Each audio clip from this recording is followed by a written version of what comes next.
Ah. Alors, après cette question de la vision, de la volonté et de la vision, il y a là un chapitre sur le soi supérieur, avec un certain nombre de techniques et d'exercices. Est-ce que tu peux nous en dire un petit mot? Le soi supérieur, ce n'est pas du tout une expression bouddhiste. Hein.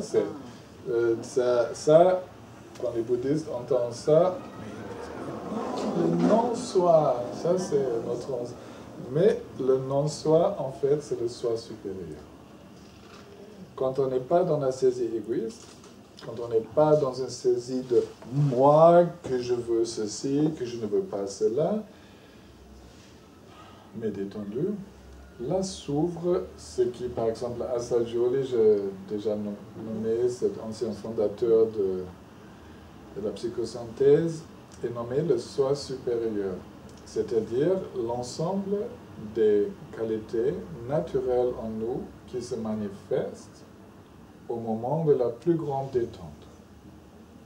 Les bouddhistes appellent ça éveil. La nature éveillée en nous. Dans le soi supérieur, c'est ce qui se manifeste comme qualité individuelle chez chacun, qu'on l'esprit complètement détendu. Et quand je dis complètement détendu, ça veut dire sans la dichotomie de sujet-objet, sans cette tension entre moi et l'autre, moi et mes émotions, moi et mes pensées, mais dans l'unité de l'être. C'est donc l'état d'être le plus profond, le plus ouvert.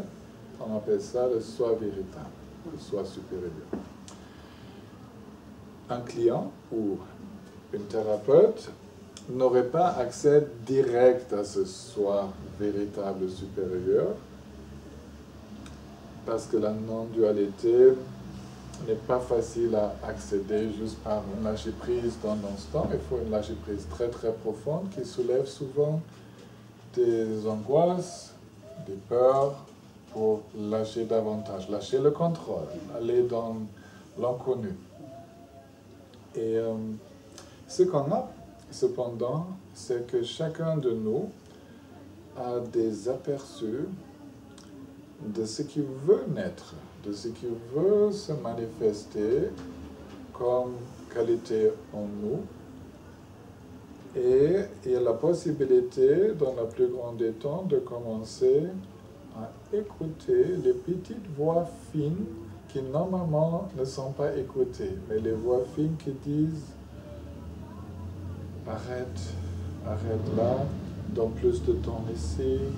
Tu vois, des petites voix qui nous guident, qui sont en lien avec ce potentiel profond, où on doit faire, bien sûr, la différence avec les voix émotionnelles, les voix de peur, des angoisses ou des envies, des saisies.